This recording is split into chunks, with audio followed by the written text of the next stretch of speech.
अभिभावकों का सम्मान करना होगा, करना होगा। वृद्ध माता पिता का सम्मान करना होगा, वृद्ध माता पिता का सम्मान करना होगा, महिलाओं का सम्मान देना बंद, महिलाओं को अत्याचार करना बंद करो, महिलाओं को अत्याचार करना बंद करो, सरकार हाय हाय। देखिए विरोध यही है कि आज देख रहे हैं आप लोग के माध्यम से हम लोग को सूचना मिलता है इस राज्य में गोली चली है, आज इस राज्य में हत्याएं हुई हैं, आज इस राज्य में अपहरण हुआ है। तो ये मामला अपराध का ग्राम ये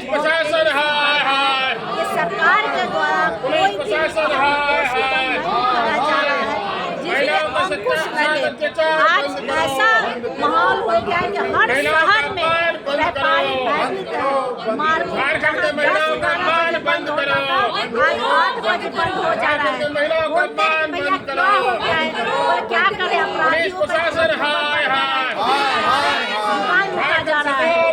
ऐसे में सरकार को अहम कदम उठाना चाहिए। राज्य में कोई भी सुरक्षित नहीं है, दुकान वाले से लेकर डॉक्टर से लेकर व्यापारी से लेकर युवाओं से लेकर महिलाओं तक सब असुरक्षित है। ऐसे में सरकार को हम लोग चेतावनी करेंगे कि राज्य में कोई अगर लोग सुरक्षित नहीं रख सकता तो हम लोग सदन नहीं चलने देंगे और सदन में हम लोग घेरेंगे, घेराव करेंगे और हर मोड़ पर लड़ाई जाएगी।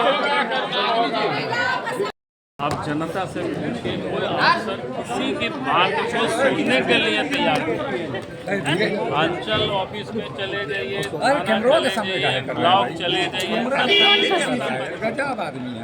लगता ही नहीं है कोई आबुआ सरकार है।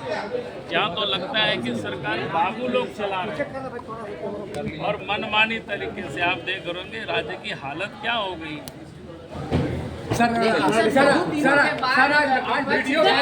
और विकट होने जा रही है। 1.5-2 महीने पहले ही जो यह प्रेशर में यह डील किया गया उसके बारे में राहुल गांधी जी ने आगाह किया था और हम लोग बिल्कुल वैसा ही होते देख रहे हैं कि उसका कोई जस्टिफिकेशन इस देश के प्रधानमंत्री के पास नहीं है। बातचीत को अवॉइड कर रहे हैं, कोई तथ्यों को नहीं रखने का काम किया जा रहा है और लगातार ऐसे निर्णय किए जा रहे हैं जिससे यह समझ में आ रहा है कि यह डील प्रेशर में किया गया।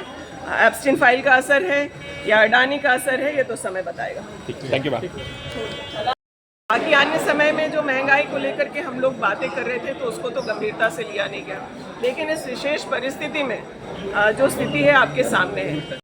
लेकिन थोड़ा राह देखते हैं कि पता नहीं सरकार शायद जाग जाए, लेकिन जब हमने देखा कि सरकार नहीं जागी है तो जगाने के लिए आज सदन के बाहर में धरना प्रदर्शन करना पड़ा। आज जिस प्रकार आप देख रहे हैं कि निरंकुशता बढ़ती जा रही है अधिकारियों में, हम विपक्ष के हैं इसलिए नहीं बोल रहे, सत्ता पक्ष के भी माननीय विधायक ये बात बोल रहे हैं। आज इस प्रकार से कार्यपालिका की स्थिति हो गई है कि लोग आज विवश हैं और वही विवशता के कारण आज हम लोग यहाँ धरना प्रदर्शन कर रहे हैं।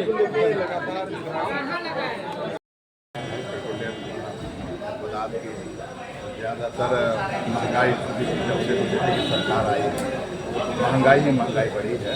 इन्होंने सरकार में जब आया था तो पेट्रोल डीजल गैस सिलेंडर को सस्ता करेंगे बोला था। आज हालात देख लीजिए, पूरा देश में हाहाकार मचा हुआ है। एनडीए सरकार में लोगों को राहत देने का कोई नाम नहीं दे रहा। दिन रात महंगाई बढ़ रही है हर जगह, चाहे रेलवे का टिकट देख लीजिए, चाहे हवाई जहाज का टिकट देख लीजिए, हर चीज़ में महंगाई, खाने पीने का सामान में देखिए। तो ये केंद्र में जो सरकार आई, नरेंद्र मोदी सरकार, ये आम जनता का जीवन जीना मुश्किल है। राजरप्पा में जो हुआ उसके क्या कहेंगे? ये दुर्भाग्य है, प्रशासन को इस तरह नहीं करना चाहिए थे। मान लीजिए वो दर्शनार्थी था, मंदिर में गया था पूजा करने के लिए, अगर मान लीजिए उनसे कोई गलती हो गई तो तुरंत एक्शन में नहीं आना चाहिए। अधिकारी बेलगाम हो गए, आपको लगता है? निश्चित रूप से जो भी अधिकारी इस तरह का कार्य में संलिप्त है उस पर कार्रवाई होनी चाहिए। इजराइल को हम मां बोल देंगे, देश के प्रधानमंत्री के मुंह से शोभा नहीं देता है।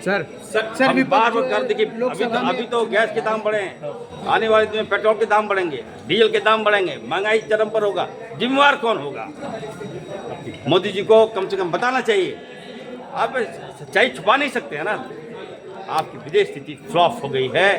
आपने देश की जनता को गुमराह किया, धर्म के नाम पर आपने बांट दिया हम लोगों को, और आप चाहते हैं आज पूरे वर्ल्ड में इंडिया की थुतू हो रहा है, हिंदुस्तान का अपमान हो रहा है आज इन लोगों के कारण। मैंने मांग किया है राहुल गांधी जी इंटरफेयर करेंगे। सिविल सप्लाईज मिनिस्टर आप हैं, आपकी बात हुई है जो ये कंपनीज है, ऑयल मार्केटिंग कंपनीज, एलपीजी के स्टॉक को लेके किस ताकि क्राइसिस नहीं हो सर, क्योंकि लाइनें अब लंबी हो रही हैं। देखिए आने वाले दिनों में मैंने कहा कि देखिए बहुत कष्ट होगा हिंदुस्तानियों को, हिंदू को भी कष्ट होगा, मुसलमानों को भी कष्ट होगा, सिख को भी कष्ट होगा। बंद की ये नाटक, प्रधानमंत्री जी इस्तीफा दे, आपसे नहीं हो सकता।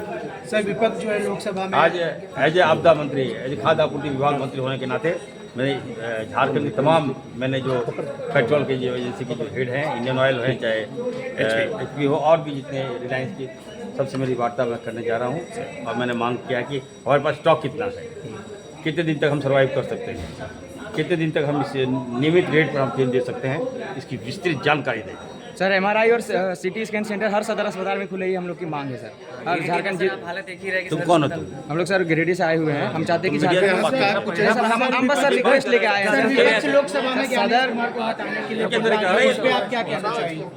तुम कौन हो तुम? असल हाँ, एनडीए की बैठक तो निश्चित तौर पर होनी चाहिए थी, लेकिन नहीं हुआ है। किन कारणों से नहीं हुआ है? व्यस्तता भी बहुत ही, इस महीना पूरा आदमी व्यस्त है, सब आदमी शादी विवाह में लगा हुआ है, चुनाव वाला भी कुछ प्रक्रिया चल ही रहा था। तो निश्चित तौर पर देखेंगे, आज हम लोग चर्चा करेंगे। सरकार का कामकाज कैसा है? सदन में आप लोग एग्रेसिव नहीं? देखिए भाई, सरकार का कामकाज कैसा है वो आप सबको छुपा हुआ है।